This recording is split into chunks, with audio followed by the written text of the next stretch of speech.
இதற்கெல்லாம் ஏற்பாடு செய்த நம்முடைய பங்கை சார்ந்த ஃப்ரெடி அவர்களை நான் மறந்துவிடக்கூடாது. நேரத்தோடு என்னை சந்தித்து இது நான் கண்டிப்பாக வேண்டும் என்று கேட்டபோது, சரி ஒரு நாள் அவர்களுக்கு நேரமில்லை, ஜான் செக்யூராவுக்கு நேரமில்லை, ஒரு நாள் எப்படியாவது ஏற்பாடு பண்ணுவேன் என்று சொல்லி ஏற்பாடு பண்ணியிருக்கிறார்கள். அந்த நம்முடைய பங்கை சார்ந்த திரு ஃப்ரெடி அவர்களையும் நன்றியோடு வருக வருக என்று வரவேற்றுக் கொள்கிறேன்.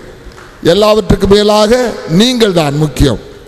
இந்த செய்தியை அவர்கள் உங்களுக்கு தருகின்ற போது அதை ஆர்வத்தோடு கேட்க வேண்டும் என்பதற்கு உங்களை நான் பெருமையோடு பார்க்கிறேன். உங்கள் எல்லாரையும் இந்த செய்தியை கேட்டு ஆண்டவருடைய மீட்பை சிலுவையின் வழியாக பெற்றுக்கொள்வீர் என்று வருக வருக என்று வரவேற்று வரவேற்பை முடித்து நீங்கள் தொடங்க வேண்டும் என்று அன்போடு கேட்டுக்கொள்கிறேன். நன்றி.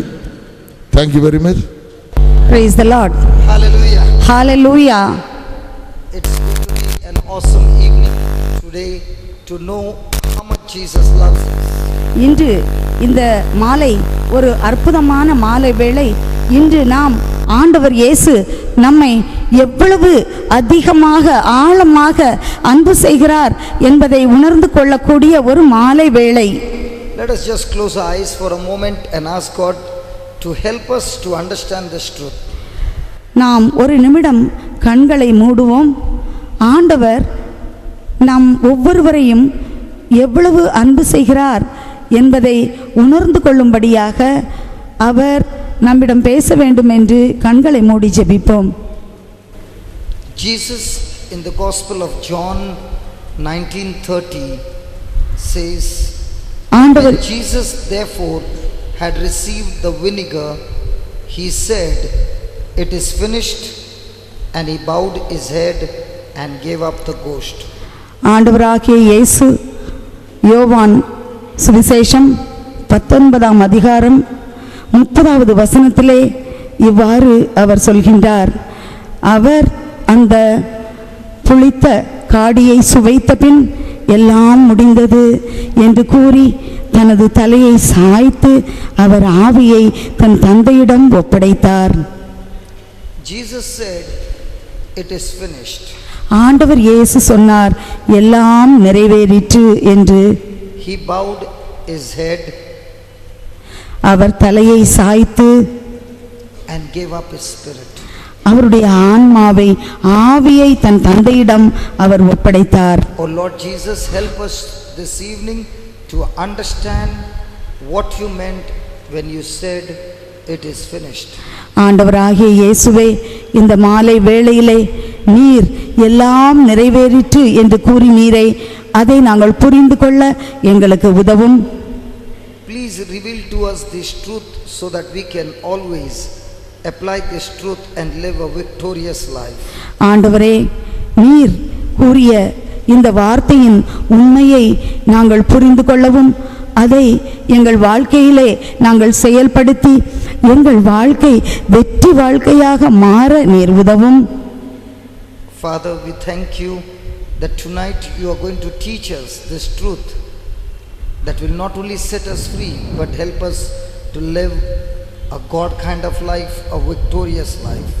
ஆண்டவரே, இந்த நாளுக்காக இந்த இரவு வேளையிலே நீர் எங்களுக்கு இந்த உண்மையை வெளிப்படுத்த போவதற்காக நாங்கள் நன்றி செலுத்துகின்றோம். மேலும் எங்களுடைய வாழ்க்கை உமது வழியிலே நீர் வாழ விரும்புகின்ற வழியிலே இருக்கவும், அது வெற்றி வாழ்க்கையாக இருக்கவும் எங்களை ஆசீர்வதியும். We ask you this, Father, in the name of Jesus. ஆண்டவர் இயேசு கிறிஸ்துவின் நாமத்தில் இந்த ஜெபத்தை நாங்கள் கேட்கிறோம், எங்கள் அன்பு தந்தையே. ஆமென். When Jesus was crucified, before he died, he said this word, "It is finished." ஆண்டவர் இயேசு சிலுவையில் அறையப்பட்டு அவர் உயிர் பிரியும் முன்னால் அவர் இந்த வார்த்தைகளை பேசினார், எல்லாம் நிறைவேறிற்று என்று சொன்னார். What did he mean by that word, "It is finished"? எல்லாம் நிறைவேறிற்று என்று கூறிய இந்த வார்த்தையின் பொருள் என்ன? Why Jesus had to come to this planet Earth to die? ஆண்டவர் இயேசு ஏன் இந்த பூ உலகிற்கு வந்து பூமிக்கு வந்து அவர் உயிரை கொடுக்க வேண்டும்? We go to Romans chapter 5. Romans chapter 5:19. ரோமர் 5:19 இவ்வாறு கூறுகின்றது. As by one man's disobedience many were made sinners, so by the obedience of one shall many be made righteous. ஒரு மனிதரின் கீழ்ப்படியாமையால் பலர் பாவிகளானது போல ஒருவரின் கீழ்ப்படிதலார் பலர் கடவுளுக்கு ஏற்புடையவர்கள் ஆவார்கள். So the Bible says, you and I did not commit sin to be a sinner. We were made a sinner even before we came to this planet Earth. Bible இவ்வாறு சொல்கின்றது, நீங்களும் நானும் பாவிகளாக நாம் இல்லை, மாறாக இந்த உலகத்திற்கு நாம் வரும் முன்னே, இந்த உலகத்தில் பிறக்கும் முன்னே நாம் பாவிகளாக்கப்பட்டோம் என்று கூறுகின்றது. The Bible says when Adam disobeyed God, just can you cut down the volume please? When Adam disobeyed God, that very moment, that disobedience not only made him a sinner, we who were in Adam were made sinners along with Adam. ஆதாம் கடவுளுக்கு கீழ்ப்படியாமல் இருந்ததினால், அந்த கீழ்ப்படியாமையால் அவர் பாவம் செய்தார். அப்போது அந்த ஆதாம் வழியாக நாம் அனைவரும் அந்த கீழ்ப்படியாமை என்ற அந்த பாவத்திற்கு நாம் உடமையாக்கப்பட்டோம்.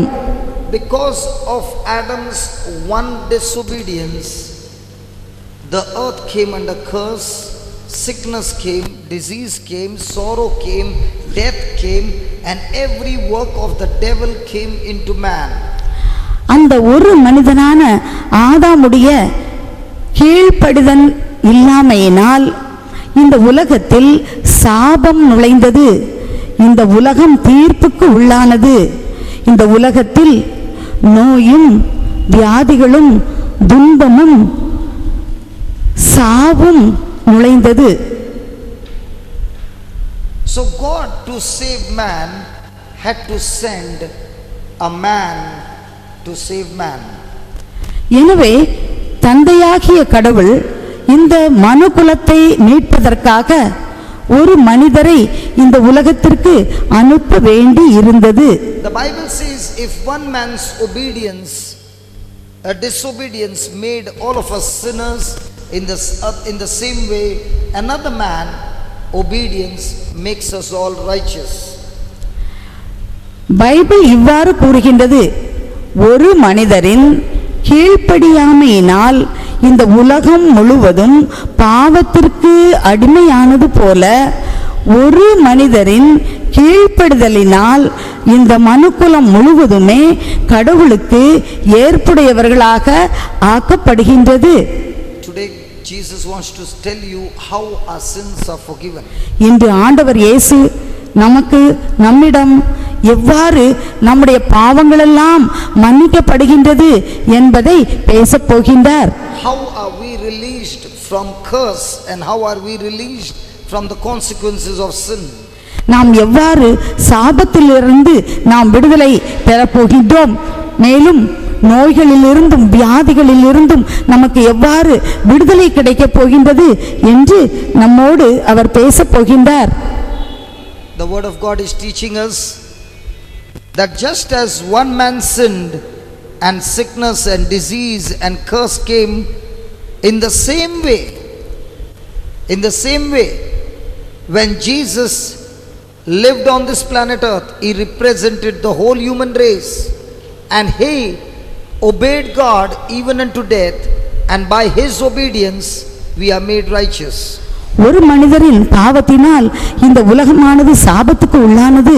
ஆனால் ஆண்டவராகிய இயேசு கிறிஸ்து இந்த உலகத்தில் மனிதராக வந்து அவர் தந்தையுடைய திருவுளத்தின்படி நடந்து அவரது திருவுளத்தை நிறைவேற்றி தன்னை அர்ப்பணித்ததனால் இந்த உலகம் சாபத்திலிருந்தும் பாவத்திலிருந்தும் விடுதலை பெற்று நாம் கடவுளுக்கு ஏற்புடையவர்கள் ஆக அது வழி செய்தது. Just keep your your mic a little lower. Okay. Praise the Lord. Praise the Lord. Hallelujah. Hallelujah. Hallelujah. Hallelujah. Thank you, Jesus. நன்றி இயேசுவே. I forgot what I was saying. One man's sin brought curse. Praise God. And Jesus brought Yeah. life. Jesus said, just as Moses lifted up the bronze serpent in the wilderness, so shall the Son of Man be lifted up. ஆண்டவர் இயேசு இவ்வாறு கூறினார், எவ்வாறு பாலைவனத்தில் மோசே பாம்பை உயர்த்தியது போல மனுமகனும் உயர்த்தப்பட வேண்டும் என்று கூறினார். If a bronze metal is taken, a block of metal of bronze is taken, and it has to be given a shape of a snake, how much that metal has to be beaten up? ஒரு வெண்கல துண்டு அந்த metal, அந்த உலோகமானது ஒரு பாம்பாக செய்யப்பட வேண்டுமென்றால் அந்த வெண்கல உலோகம் எவ்வளவு அடிக்கப்பட வேண்டும்? Praise the Lord. Praise the Lord. All these articles that you see are made on a mold, but if you take a hammer and you have to give the shape, this is also made of brass, but brass and bronze are very close. Now from a block it has to be given into this shape. How much of hammering has to be done? இங்கு இருக்கக்கூடிய இந்த பித்தளை, இந்த விளக்கை எடுத்துக்கொண்டால் இதை அழகாக இதை செய்திருக்கின்றார்கள். இதற்கு ஒரு மோல்டெல்லாம் கொடுத்து செய்திருக்கின்றார்கள். ஆனால் இது சாதாரணமான ஒரு உலோகமாக இருந்து இவ்வாறு மாற்றப்பட்டிருக்கின்றது.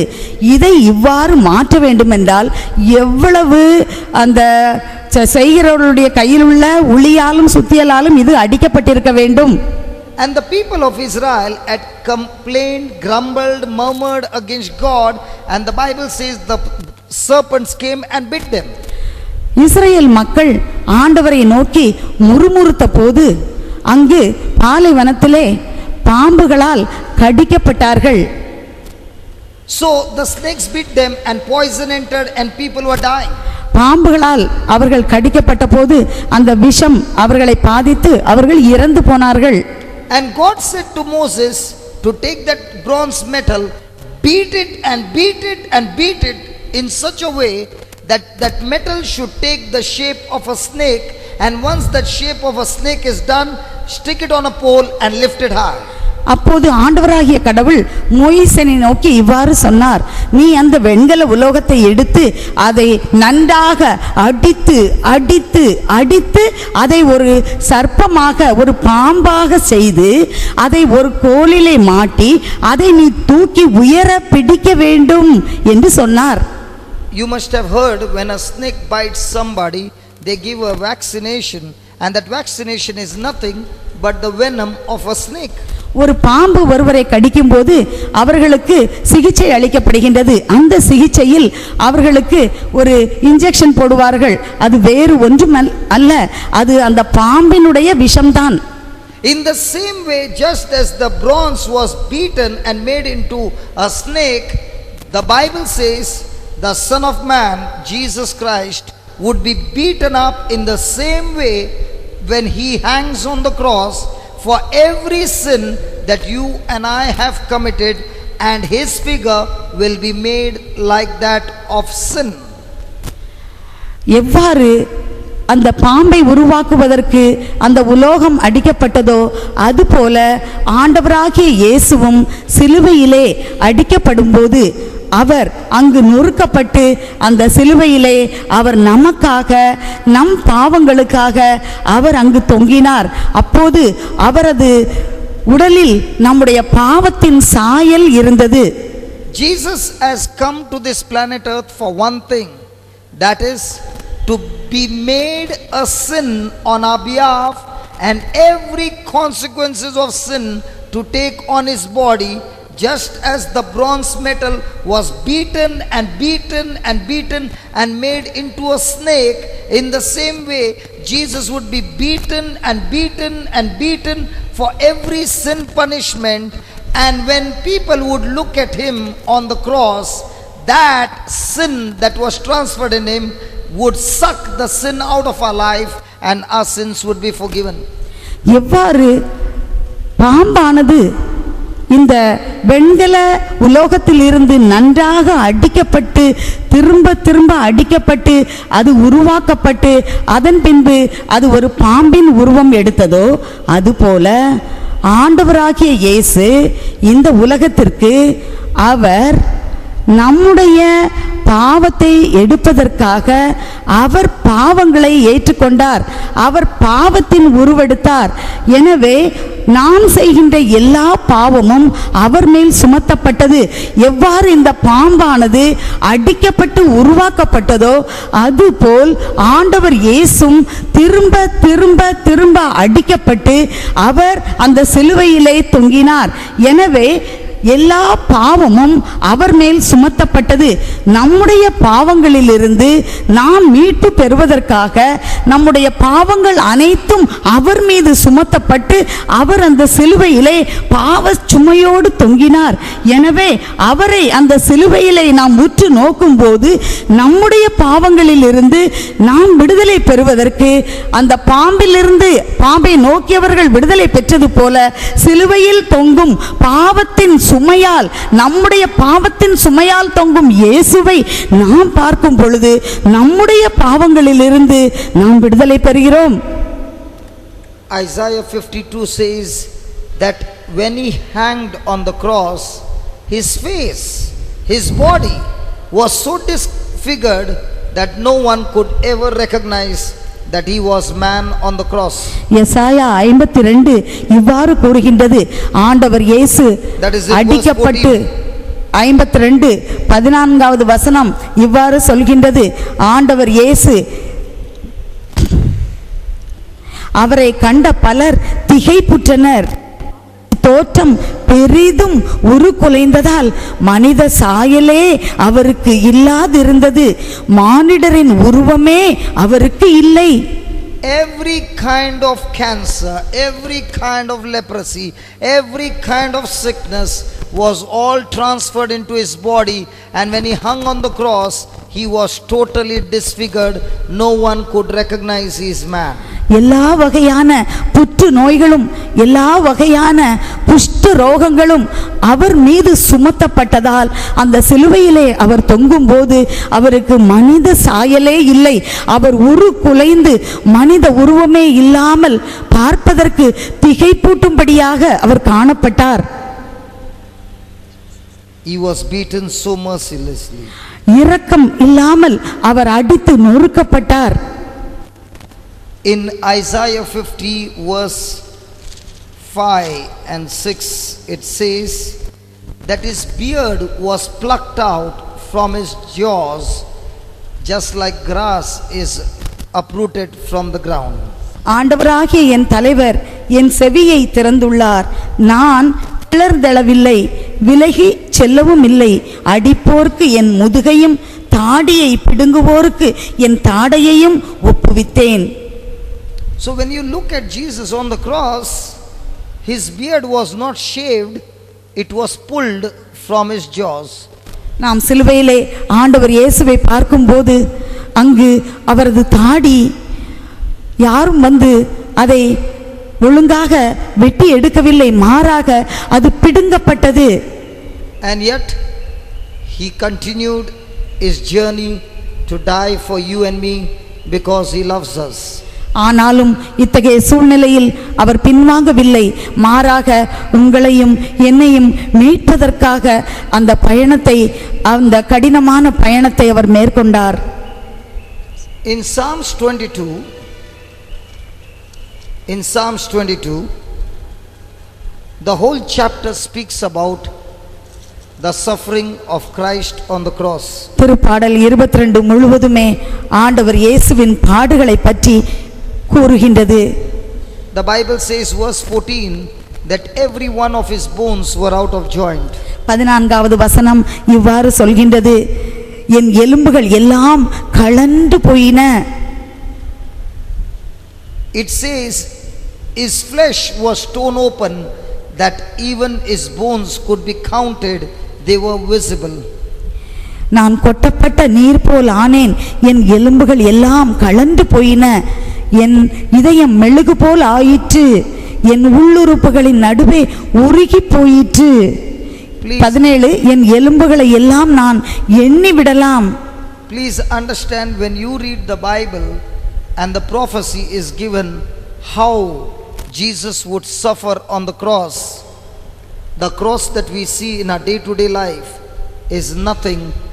What the Bible speaks about is so painful that no man would have ever survived what Jesus went through.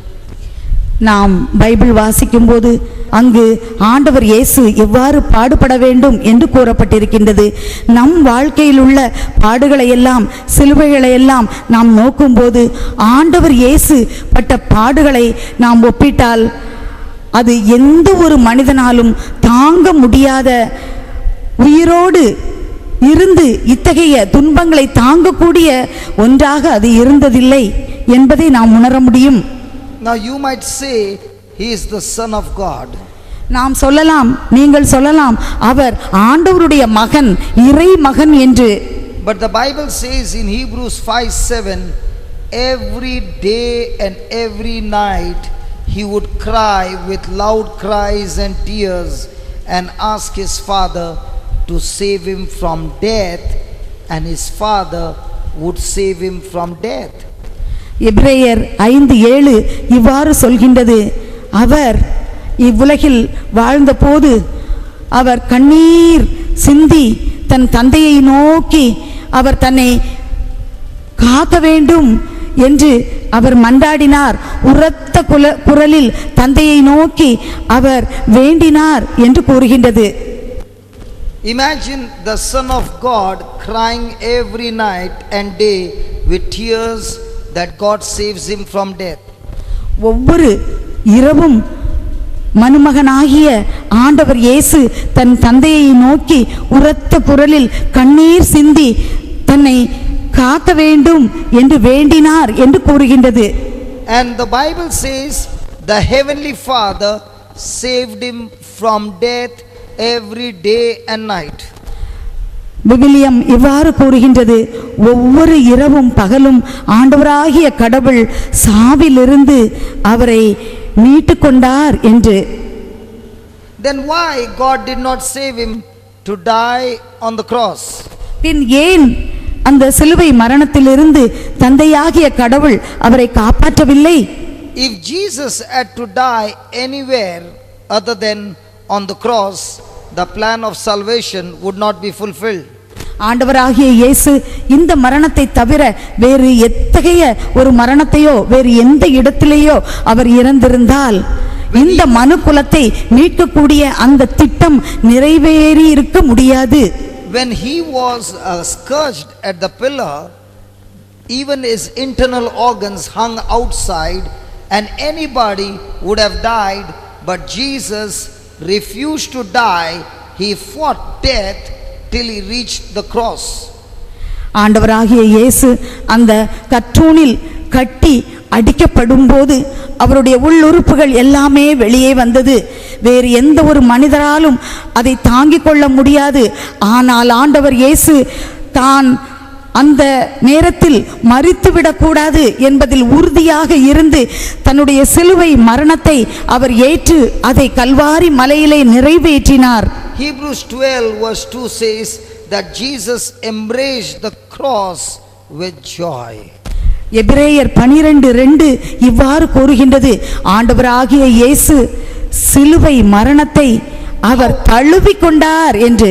How can a man who has been beaten and crucified embrace and endure the cross with joy, with love and with total joy?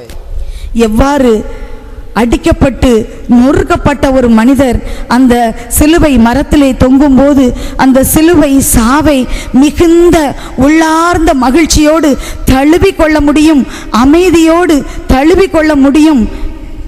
It is என்று the same- கூறுகின்றது.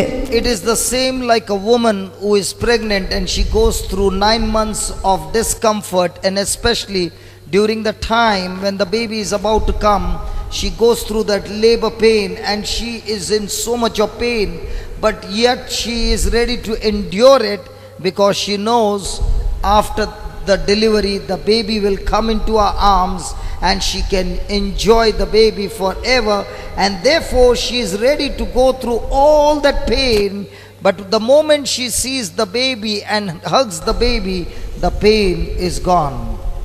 எவ்வாறு ஒரு குழந்தையை கருத்தாங்கி இருக்கும் ஒரு தாய் 9 மாதமும் அந்த குழந்தையை சுமந்து கொண்டிருக்கும் போது எவ்வளவோ கஷ்டங்களும் வேதனைகளும் இருந்தாலும் அந்த வேதனைகளை சகித்து கொண்டு இன்னும் ஒரு குழந்தையை பெற்றெடுக்கும் போது மிகுந்த வேதனைப்பட்டு அந்த குழந்தையை அவள் பெற்றெடுக்கின்றாள். அந்த வலியை அவள் தாங்கிக் கொள்கின்றாள். ஏனென்றால் அவளுக்கு தெரியும் இந்த வேதனைக்கு பின்பு ஒரு பெரிய மகிழ்ச்சி இருக்கின்றது. தனக்கு ஒரு குழந்தை பிறக்கப் போகின்றது, அந்த குழந்தை தன்னோடு இருக்கப் போகின்றது என்பதை அறிந்து அந்த தாயானவள் அந்த வேதனை அனைத்தையும் பொறுமையோடு அவள் தாங்கிக் கொள்கின்றாள், சகித்துக் கொள்கின்றாள். Jesus had to die on the cross because the cross was a curse from God. When a criminal has to be punished, he would be punished on a cross to symbolize that God has cursed him. ஆண்டவர் இயேசு சாபமாகிய இந்த கேவலமான சின்னமாகிய சிலுவையை அவர் ஏற்றுக்கொண்டார். குற்றவாளிகளும் கொலைகாரரும் தண்டிக்கப்படக்கூடிய அந்த சிலுவையை அவர் ஏற்றுக்கொண்டார். தந்தையாகிய கடவுளின் அந்த விருப்பத்தை அவரை மகிமைப்படுத்துவதற்காக அவர் கேவலமான அந்த சிலுவையை அவர் ஏற்றுக்கொண்டார். Deuteronomy 28 speaks about curse from verse number 15. When a man disobeys God's word, a curse is activated in that person's life. இணை சட்டம் இவ்வாறு சாபத்தை பற்றி கூறுகின்றது. ஒரு மனிதன் கீழ்ப்படியாமல் இருக்கும்போது அவன் சாபத்தை பெற்றுக்கொள்கின்றான் என்று கூறுகின்றது. So Jesus, who was made to be sin, who knew no sin, became a curse in our place when he hung on that cross. பாவமே அறியாத பாவமே செய்யாத இயேசு பாவத்தை சுமந்து கொண்டார். எனவே அந்த பாவத்தை சுமந்து சாபமாகிய சிலுவையை தனக்கென அவர் ஏற்றுக்கொண்டார். Do you remember when Jesus was condemned and then Pilate said, with me are 2 people, one is Barabbas and one is Jesus, the King of Jews. Whom should I release? And they cried out, Barabbas. And what should I do with Jesus Christ, the King of Jews? And they all cried out, crucify him. பிலாத்து மக்களை நோக்கி, நான் உங்களுக்கு பாஸ்கா காலத்தில் ஒருவரை விடுதலை செய்ய வேண்டுமே, இதோ பரபாஸ் என்ற கள்வனும் யூதருடைய அரசனாகிய இயேசுவும் இங்கே இருக்கின்றார்கள். உங்களுக்கு நான் யாரை விடுதலை செய்ய வேண்டும் என்று கேட்டபோது மக்கள் கூட்டம் பரபாசை விடுதலை செய்யும் என்று கத்தியது. அப்போது பிலாத்து யூதர்களின் அரசனாகிய இயேசுவை நான் என்ன செய்ய வேண்டும் என்று கேட்டபோது அவனை சிலுவையில் அறையும், சிலுவையில் அறையும் என்று அந்த மக்கள் கூட்டம் கூச்சலிட்டது. Praise God. Praise the Lord. Isaiah 53:6 says, all we like sheep have gone astray, we have turned everyone to his own way, and the Lord has laid on him the iniquity of all. In other words, we have all disobeyed God, we have all sinned against God, and because of which we deserve punishment because of our iniquity. God took that iniquity, God took those consequences and that punishment that deserved because of sin, and he laid it upon his son Jesus. நாம் ஆடுகளைப் போல் தவறி நடந்தோம், நாம் பாவம் செய்தோம். அந்த பாவத்திற்குரிய தண்டனைக்குரியவர்கள் நாம். ஆனால் தந்தையாகிய கடவுள் நம் பாவங்களுக்கான தண்டனையை தம் மகன் மேல் அவர் சுமத்தினார். ஆடுகளைப் போல நாம் அனைவரும் வழி தவறி அலைந்தோம், நாம் எல்லோரும் நம் வழியே நடந்தோம். ஆண்டவரோ நம் அனைவரின் தீ செயல்களையும் அவர் மேல் சுமத்தினார். Who said, "Crucify him"? யார் அவரை சிலுவையில் அறையும் என்று கூச்சலிட்டார்கள்? Who said, "Crucify him"? யார் அவரை சிலுவையில் அறையும் என்று கத்தினார்கள்? Who said, "Crucify him"? யார் சிலுவையில் அறையும் என்று கூறினார்கள்? The Bible says the high priest. Bible சொல்கின்றது வேத மறைநூல் வல்லுனர்கள் என்று. The high priest who said, "Crucify him" did not even know what he was saying. தலைமை குருக்கள் அவ்வாறு கூறினார்கள். அவர் ஒரு பாவமே செய்யவில்லை என்பதை அறிந்த பின்பும் அவ்வாறு அவர்கள் கூறினார்கள். Every sacrifice has to be offered by a priest. எல்லா வகையான பலி பொருள்களும் ஒரு குருவின் மூலமாகத்தான் செலுத்தப்பட வேண்டும். The devil did not know it. சாத்தானுக்கு அதை பற்றி தெரியாது. The high priest did not know it. தலைமை குருக்களுக்கும் அது பற்றி தெரியாது. The moment he said, "Crucify him," God said, "Thank you very much. I accept the sacrifice of the Lamb of God, my son, from your hands as a sacrifice for the whole world." அவரை சிலுவையில் அறையுங்கள் என்று சொன்னதும் தந்தையாகிய கடவுள் நான் அதை ஏற்றுக்கொள்கின்றேன், ஏனென்றால் இந்த உலகில் மனுமக்களின் மானிடரின் பாவங்களுக்கு கழுவாயாக மாசற்ற செம்மறியாகிய இயேசுவை நான் தகன பலியாக ஏற்றுக்கொள்கிறேன் என்று கூறினார்.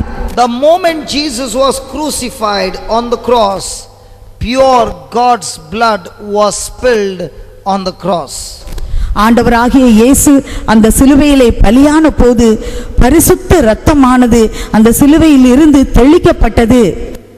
The cross, which was a symbol of sin and curse, when the blood of God was spilled on that cross, that same cross became sanctified and holy and became the altar from which the Lamb of God was offered as a sacrifice for the whole world.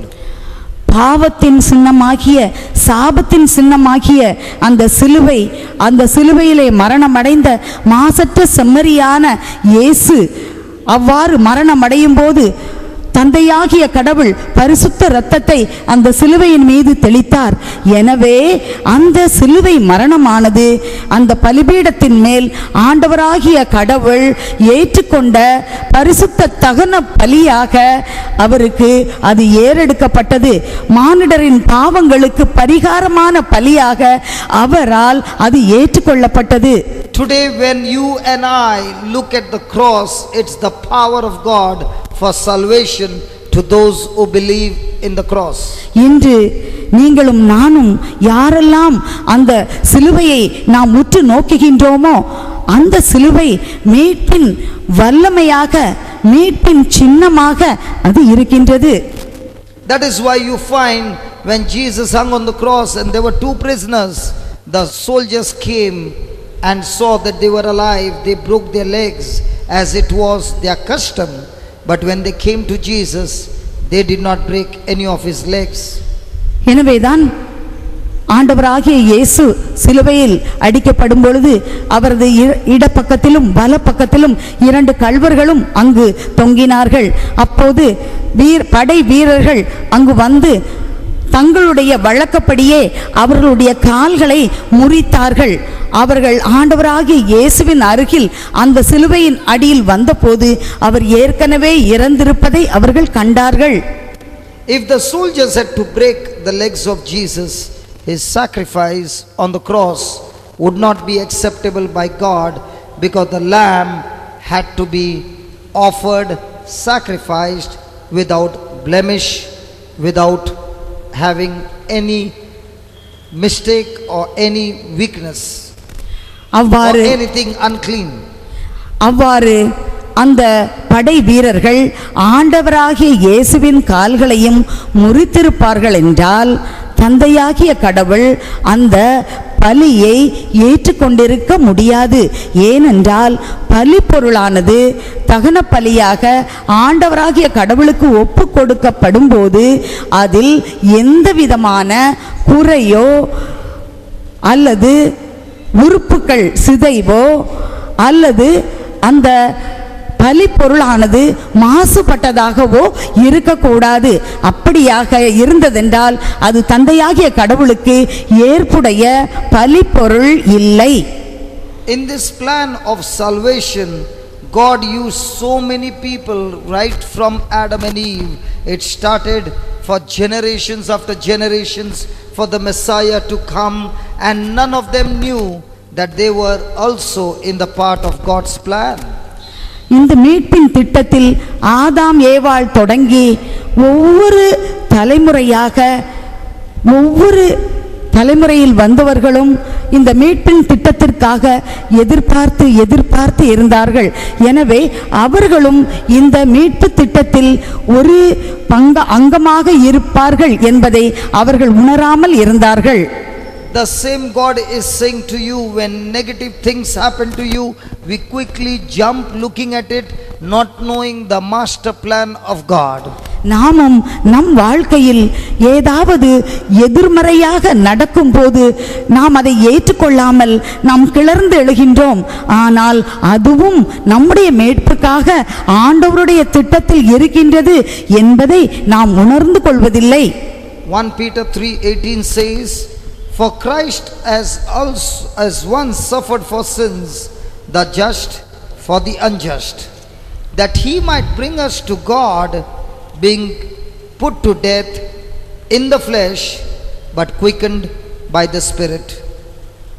1 பேதுரு 3:18 இவ்வாறு சொல்கின்றது, கிறிஸ்துவும் உங்கள் பாவங்களின் பொருட்டு ஒரே முறையாக இறந்தார். அவர் உங்களை கடவுளிடம் கொண்டு சேர்க்கவே இறந்தார். நீதி உள்ளவராகிய அவர் நீதி அற்றவர்களுக்காக இறந்தார். மனித இயல்போடிருந்த அவர் இறந்தார் எனினும் ஆவிக்குரிய இயல்புடையவராய் உயிர் பெற்று எழுந்தார். The Bible says the just died for the unjust. Bible இவ்வாறு சொல்கின்றது, நீதி உள்ளவராகிய அவர் நீதி அற்றவர்களுக்காக இறந்தார். Jesus was put to death. ஆண்டவர் இயேசு சாவுக்கு கையளிக்கப்பட்டார். Many people feel that Jesus died because there was no more blood left. அநேகர் நினைக்கலாம், ஆண்டவர் இயேசு எல்லா இரத்தத்தையும் இழந்ததினால் அவர் இறந்து விட்டார் என்று. On the cross Jesus could have never died. அந்த சிலுவையிலே ஆண்டவர் இயேசு மரித்திருக்காமல் இருந்திருக்கலாம். That is why the Bible doesn't say he died, but the Bible says he gave up his spirit. எனவேதான் பைபிளிலே நாம் இவ்வாறு வாசிக்கின்றோம், அவர் இறந்தார் என்று நாம் வாசிப்பதற்கு பதிலாக அவர் தம் ஆவியை கையளித்தார் என்று வாசிக்கின்றோம். The Bible says the day our spirit leaves our body we are dead. Bible இவ்வாறு சொல்கின்றது, ஒரு நாளில் எந்த நாளில் நம்முடைய ஆவி நம்மை விட்டு பிரியுமோ அப்போது நாம் இறந்தவர்கள் என்று அழைக்கப்படுகின்றோம். But in the case of Jesus, he had committed no sin, and only those who have committed sin qualify to die. ஆண்டவராகிய இயேசு எந்த பாவமும் செய்யவில்லை. சாவு என்பது பாவம் செய்தவர்களுக்கு செய்கின்றவர்களுக்கு உரிய ஒன்றாகும். பாவம் செய்யாத அவருக்கு அது உரியது அல்ல. Jesus himself said, no one can take my life. I lay it down and I take it back. ஆண்டவர் இயேசுவே இவ்வாறு கூறுகின்றார், என் உயிரை எடுக்கவோ அதை பறிக்கவோ எவராலும் முடியாது, நானாகவே அதை என் தந்தையிடம் கையளிக்கிறேன் என்று கூறினார். So Jesus did not die his death, he died our death. ஆண்டவர் இயேசு அவர் சாவை அவர் சாகவில்லை, மாறாக நம்முடைய சாவைத்தான் அவர் இறந்தார். Hallelujah. Hallelujah. Why did he die our death? ஆண்டவர் இயேசு ஏன் நமக்காக நம்முடைய மரணத்தை அவர் ஏற்றுக்கொண்டார்? Is there no other way God could save man from eternal damnation? நித்தியத்துக்கும் இருக்கக்கூடிய அழிவிலிருந்து மனிதரை மீட்பதற்கு தந்தையாகிய கடவுளுக்கு வேறு வழி இல்லாததினால் இவ்வாறு அவர் தன்னுடைய மகனையே சாவுக்கு கையளித்து அவர் பலியாக மாற்றினார். Let's say I am Adam இப்போது நம்ம இவ்வாறு சொல்வோம், நான் தான் ஆதாம், and I got a child, எனக்கு ஒரு குழந்தை இருக்கின்றது, and I am a slave of the devil because of my disobedience. என்னுடைய கீழ்ப்படிதல் கீழ்ப்படியாமையினால் நான் அலகைக்கு அடிமை. If I am a slave, then every child born to me is born automatically in slavery. நான் ஒரு அலகைக்கு அடிமை என்றால் என்னிடமிருந்து பிறக்கக்கூடிய எல்லா குழந்தைகளுமே அந்த அலகைக்கு அடிமைதான். So before the fall, Adam and Eve had no children. That means every child that was born in slavery, and Satan was the master. ஆதாம் ஏவாள் இவர்கள் பாவம் செய்த பின்பு அவர்கள் பெற்றெடுத்த குழந்தைகளுக்கு எல்லாம் அலகைதான் தலைவராக பாவம் செய்ததினால் அலகையின் அடிமைத்தனத்தில் அவர்கள் இருந்தார்கள். So as long as I'm alive, the devil can get everything done through me, but the day I die, he cannot make me work one more minute, because my death means Satan has lost his ownership from my life. நான் சாகின்ற வரைக்கும் அலகைக்கு என் மேல் அதிகாரம் இருக்கலாம், என்னை வைத்து அவன் காரியம் செய்ய முடியும். ஆனால் நான் எந்த நிமிடத்தில் இறந்து விடுகின்றேனோ அப்போது அலகைக்கு என் மேல் எந்த ஆற்றலும் இல்லை. So when Jesus died, he did not die his death, but he died our death. ஆண்டவராகிய இயேசு இறந்தபோது அவர் இறக்கவில்லை, மாறாக நம்முடைய சாவை அவர் ஏற்றுக்கொண்டார். Just as I made a mistake and the effect comes on my child, in the same way when Jesus made the mistake correct, now all that Jesus did has an effect on my life too. என்னுடைய பாவத்தின் விளைவாக, அடிமைத்தனத்தின் விளைவாக அந்த அடிமைத்தனம் எவ்வாறு என்னுடைய பிள்ளைகளை பாதிக்கின்றதோ அதுபோல் இந்த பாவத்தின் மீறுதல்களில் இருந்து ஆண்டவராகிய இயேசுவின் மரணம் நம்மை எவ்வாறு, அவருடைய மரணமானது நம்மை மட்டுமல்லாமல் நம்மை தொடர்ந்து வருகின்ற எல்லோருக்கும், அவரை நம்புகின்ற எல்லோருக்கும் அது உரிமையாகின்றது. Hallelujah. Hallelujah. So when Jesus gave up his spirit, he gave up his spirit in faith in the Father. ஆண்டவராகிய இயேசு தன்னுடைய ஆவியை கையளிக்கும் போது அவர் விசுவாசத்தில் தன்னுடைய தந்தையிடம் அதை அவர் கையளித்தார். Because he believed, if I did not commit a sin, that means I am qualified to live forever as man.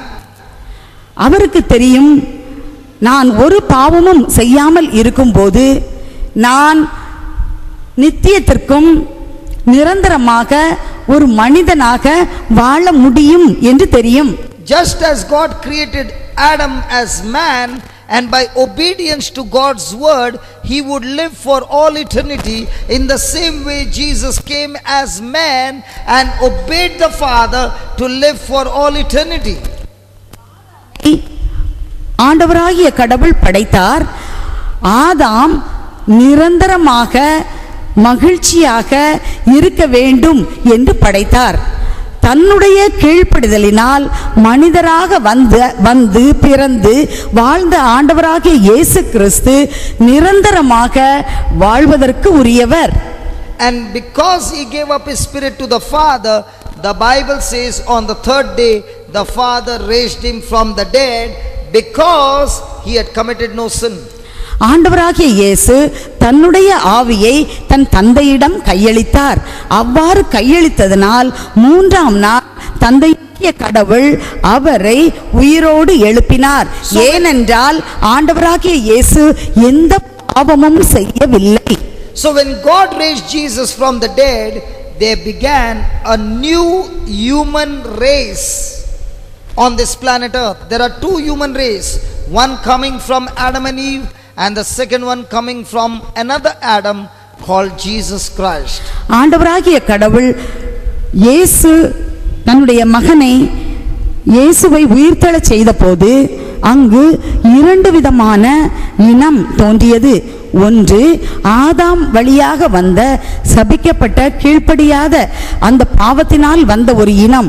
மாறாக அடுத்ததாக ஆண்டவராகிய இயேசு இரண்டாம் ஆதாம் என்று அழைக்கப்பட்ட ஆண்டவருடைய சத்தத்திற்கு அவருடைய கட்டளைக்கு கீழ்ப்படிந்த ஒரு இனம்.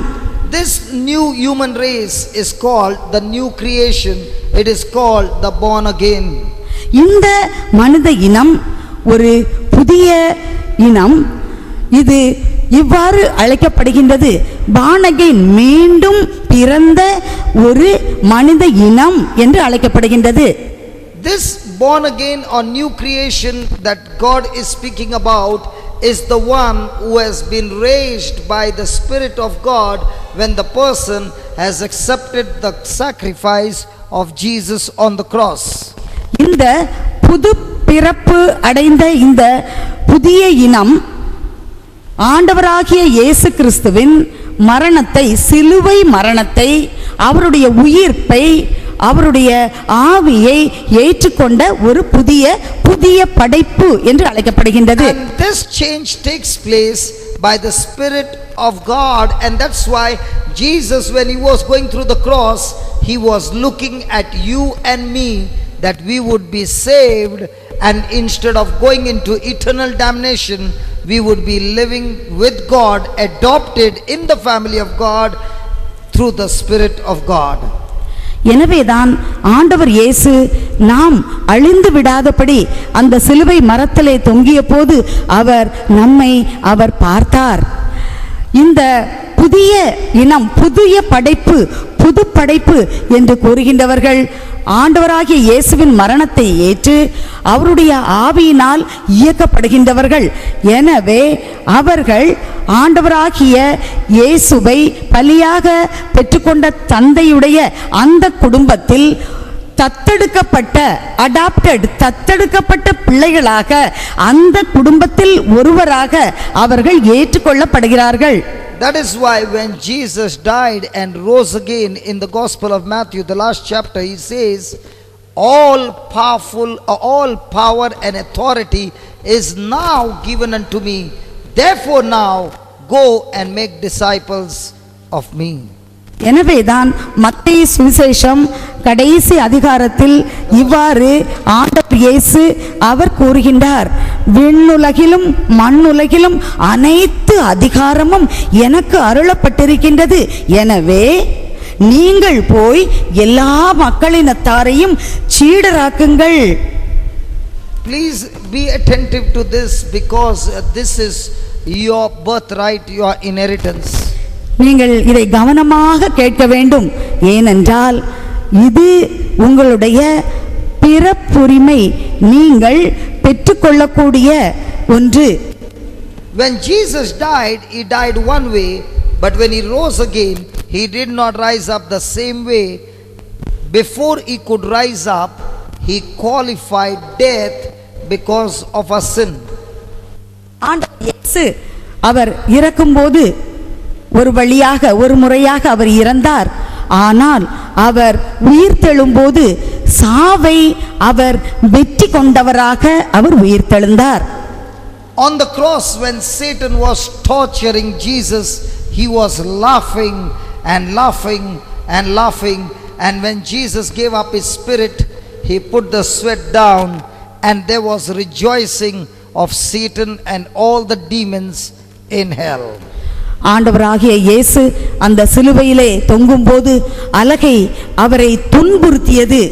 ஆண்டவராகிய இயேசு தன்னுடைய ஆன்மாவை தன்னுடைய தந்தையிடத்திலே ஒப்பு கொடுத்து அவர் மரித்த போது அலகையும் அதன் தூதர்களுக்கும் மிகுந்த மகிழ்ச்சி உண்டானது. நரகத்திலே தன்னுடைய பணி முடிந்தது என்று சொல்லி அந்த அலகை மிகுந்த மகிழ்ச்சியோடு சென்றது.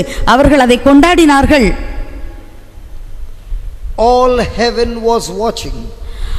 விண்ணுலகில் இருந்த அனைவரும் அதை பார்த்து கொண்டே இருந்தார்கள், கவனித்துக் கொண்டிருந்தார்கள்.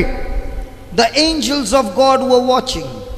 ஆண்டவருடைய வான தூதர்கள் அதை பார்த்து கொண்டிருந்தார்கள்.